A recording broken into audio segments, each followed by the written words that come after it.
ಸಾಧ್ಯ ಇಲ್ಲ, ಅದು ಮುಗಿದು ಹೋದೈತೆ. ಗಡಿ ವಿವಾದ ಅನ್ನುವಂಥದ್ದು ಮುಗಿದು ಹೋದೈತೆ.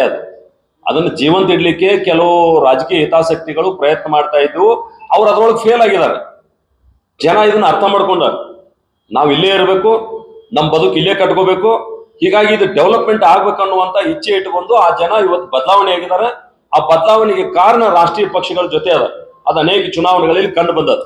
ಮಹಾರಾಷ್ಟ್ರ ಸರ್ಕಾರ ಈಗಾಗಲೇ ಗಡಿ ಕ್ಷೇತ್ರದ ತಮ್ಮದೇ ಆದ ಪ್ರಾಧಿಕಾರ ರಚನೆ ಮಾಡಿಕೊಂಡು ಕ್ಯಾಬಿನೆಟ್ ನಲ್ಲೂ ಕೂಡ ಮಂತ್ರಿಗಳನ್ನು ನೇಮಕ ಮಾಡಿದ್ದಾರೆ. ಈಗಾಗಲೇ ನಿಮ್ಮ ಸರ್ಕಾರನ ಮಹಾರಾಷ್ಟ್ರದಲ್ಲಿ ಇದನ್ನೊಂದು ಸೌಹಾರ್ದವಾಗಿ ಬಗೆಹರಿಸಬೇಕಂತ ನೀವು ಮತ್ತು ಹೆಚ್ಚಿನ ಮುಂದೆ ಬಂದು ಈ ಗಡಿ ವಿಷಯದ ಬಗ್ಗೆ ಮಾತಾಡ್ಬೋದು.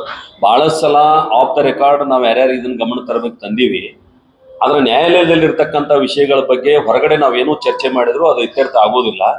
ಹೀಗಾಗಿ ಇವತ್ತು ಈ ವಿಷಯವನ್ನ ನಾವು ಇತಿಶ್ರೀ ಹಾಡ್ಬೇಕಂದ್ರೆ ಈ ರೀತಿಯಾದಂತ ಒಂದು ದಿಟ್ಟ ನಿರ್ಧಾರಗಳನ್ನು ಕೂಡ ಸರ್ಕಾರ ಮಾಡ್ಬೇಕಾಗ್ತದ. ಅದ್ರ ಬಗ್ಗೆ ಗಮನ ಹರಿಸ್ಬೇಕನ್ನುವಂಥದ್ದು ನನ್ನ ಆಗ್ರಹ. ಅಲ್ಲ, ನಾನು ಹೇಳಿದ್ದೀನಲ್ಲ, ನೀವೇ ನೇಮಕ ಮಾಡಿದಂತ ಆಯೋಗಗಳ ಕೊಟ್ಟಿರುವಂತ ವರದಿಯನ್ನ ಕಸದ ಬುಟ್ಟಿಗೆ ಹಾಕಿದಿರಿ. ಅದನ್ನ ತೆಗಿರಿ. ಯಾವ್ಯಾವ ಜಿಲ್ಲೆ ಆಗ್ಬೇಕಂತ ಅವ್ರು ವರದಿ ಕೊಟ್ಟಿದ್ರೆ ಅದಕ್ಕೆ ಪೂರಕವಾಗಿ ನಿರ್ಣಯಗಳನ್ನ ಕೈಗೊಳ್ರಿ. ಹೊಸ ಜಿಲ್ಲೆಗಳ ಘೋಷಣೆ ಮಾಡ್ರಿ.